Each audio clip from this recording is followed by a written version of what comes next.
honorables membres du jury, distingués invités, mesdames, mesdemoiselles et messieurs, en vos titres et grades respectifs, permettez-moi de vous adresser mes civilités chaleureuses et vous dire que moi, Gondidjol Joséphine Héloïse, étudiante en Master 2 dans la faculté des sciences juridiques et politiques de l'Université de Douala, lève la voix pour l'accès à la potabilité de l'eau au Cameroun. En effet, Edith Bouquet avait raison d'affirmer que l'eau potable est la ceinture de sécurité de l'organisme. Et s'il fallait revenir à la définition littérale de cette notion, nous osons dire que l'eau potable est celle-là que l'on puisse boire sans danger ou utiliser à des fins domestiques et industrielles. Pour la petite histoire, permettez-moi, Tatiana est une petite fille âgée de 8 ans, vivant dans une localité de l'arrondissement de Pouma. Tatiana parcourt pendant des heures, des kilomètres à la recherche de l'eau. Tous les matins, elle devra faire la queue et rentrer avec un seau d'eau lourd. Aussi fatiguée, Tatiana va s'engager à affronter le chemin du savoir, qui malheureusement va trouver la barrière de l'établissement déjà close. Pourquoi la valeur de l'eau est autant sous-estimée au Cameroun? Alors que chaque jour, un enfant de moins de 5 ans décède d'une maladie hydrique. 50% de la population mondiale n'a pas accès à une eau potable, d'après les critères de l'Organisation mondiale de la santé. Nous constatons avec amertume, hélas, que certaines personnes, parce qu'elles ont de l'argent, elles sont capables de s'acheter de l'eau. Mais l'amertume est de plus en plus croissante. Parce que d'autres prennent plaisir à déféquer dans les eaux. Oui! Est-ce pour autant dire, vous allez me dire aujourd'hui,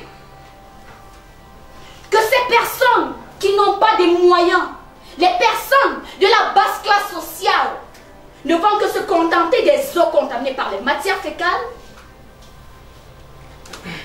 Mesdames, mesdemoiselles et messieurs, nous soutenons Mordicus, non, non et non. Et c'est la raison pour laquelle nous plaidons aujourd'hui. Pour que les pouvoirs publics, notamment les municipalités, jettent un profond regard vers les populations vivant dans les bidonvilles. Mais pas surtout celles-là. Pour tout le monde, je vous en prie. Regardez par exemple le cas dans le Grand Nord. Et pas seulement là-bas, s'il vous plaît. Que ce soit à Douala ou à Yaoundé. Mesdames, mesdemoiselles et messieurs, il existe encore des quartiers au XXIe siècle où on observe une pénurie d'eau.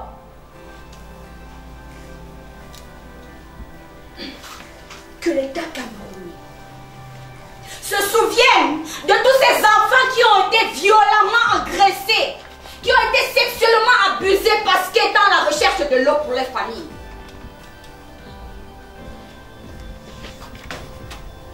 Parce que même quand la règle d'hygiène voudrait que l'on se lave les mains avant et après le repas, ou à riposter à la flambée de la COVID-19, si la qualité de l'eau n'est pas bonne, à quoi bon? Mesdames, mesdemoiselles et messieurs, je soutiendrai Mutatis Mutandis, la pensée de Thomas Sankara, qui voudrait que il faut choisir le champagne pour quelques-uns et l'eau potable pour tout le monde.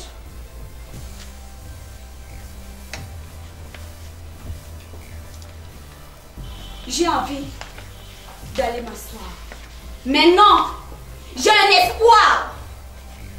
Parce que je sais que l'eau, c'est la vie. Mais pourquoi autant privatiser l'eau au Cameroun?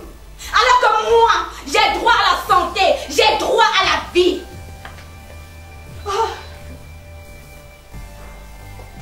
Mesdames, mesdemoiselles et messieurs, l'égalité des chances de consommer la même quantité d'eau et qualité d'eau est une question de justice et de bon sens.